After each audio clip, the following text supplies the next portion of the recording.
on, people? We are Tottenham TV here, as Tottenham have just drawn with Brentford 2-2 in a game of two halves, and the second half was a two halves. Ashmatic, I got to watch our first watch along together, and Yes. what did you make of it, mate? Heart Attack City, roller coaster, heart in mouth, tongue in mouth.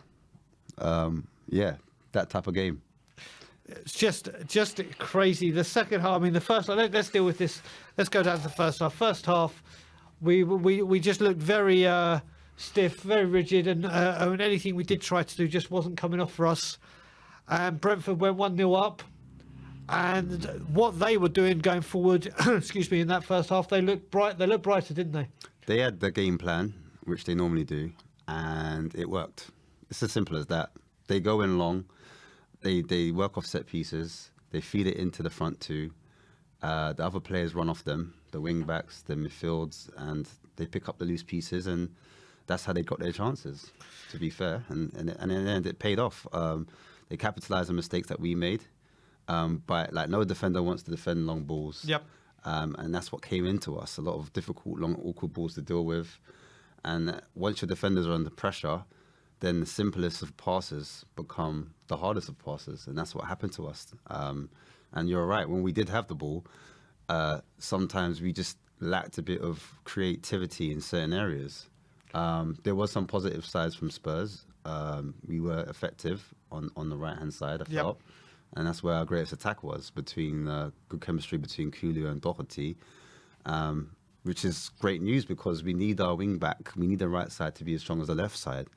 And I feel like in the first half, that was our way into winning the first half.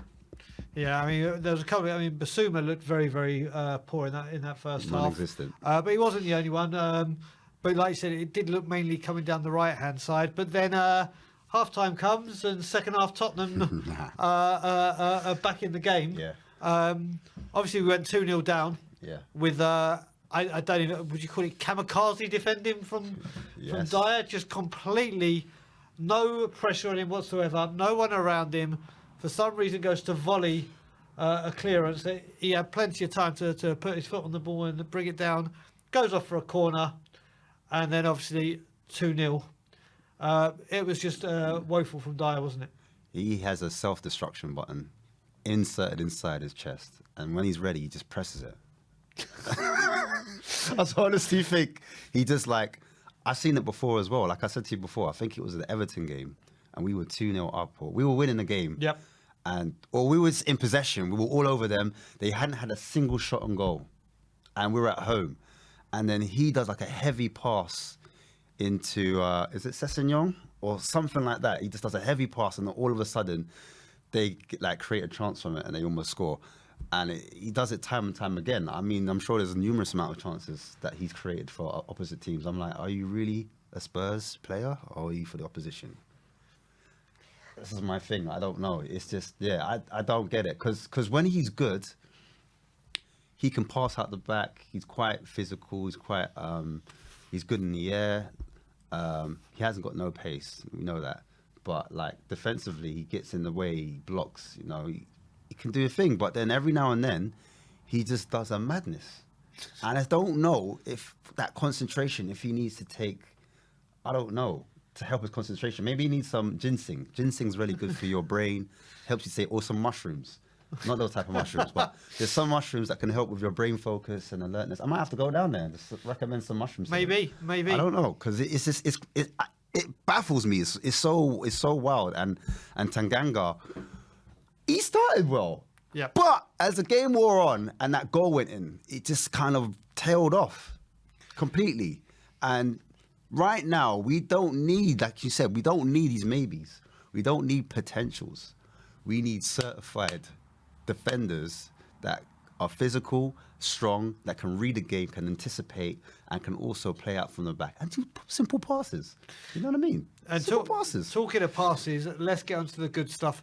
What a cross from Longley for Harry Kane to do what Harry Kane does. Best. Score a fantastic header, which will do him the world of good. Yeah. The world of good. But great goal, wasn't it? It was a great goal off the back of the World Cup, missing the penalty. Had the monkey on his back.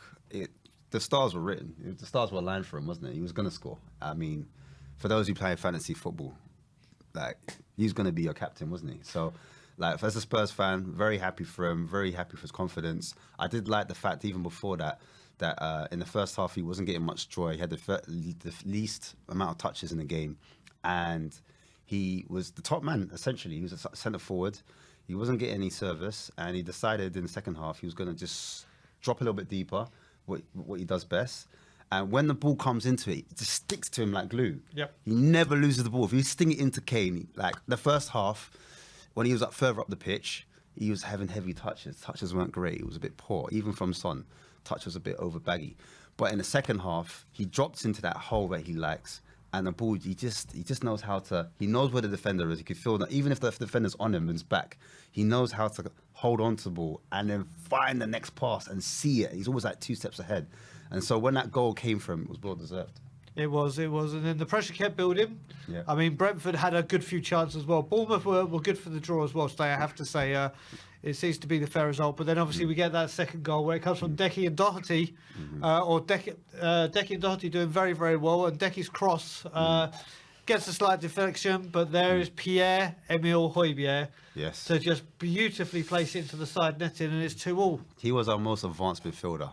He was. I think Biss kind of sat back, and Højbjerg was the one to do what Bentancur has been doing, and getting forward and scoring the goals and adding to our attack. And we need more from our team. It's not just from our midfield, but just everyone on the pitch. Yep. Can't just be Kane and Son on Kulu. We need everyone to contribute, and boy did he. So I was really happy. In the first half, he had moments. You could see him getting forward. Just a few, decision makings that wasn't going his way, but overall at the end, he came good. He did. I mean, a player we have to mention who I think did very well as well as Longley. It was, like you said, it was the right the first half. Second half was more Lefty. left. And I tell you what, even though that gas. second goal came from the right with Perisic and Doherty, I think Longley, Perisic, and even Son, who came onto the left, in the second half were different animals, weren't Different animals, different. And what I was frustrated with Perisic is a winger.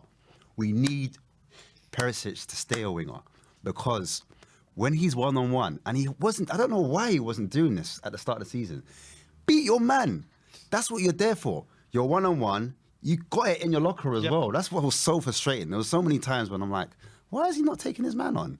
This second half, I saw it put it through the guy's legs. I see him beat defenders time and time after whip, and also have an end product. He was doing the hang ball all the time. Hang. There was one time when he whipped it, because I was like, oh my days, he did the whip.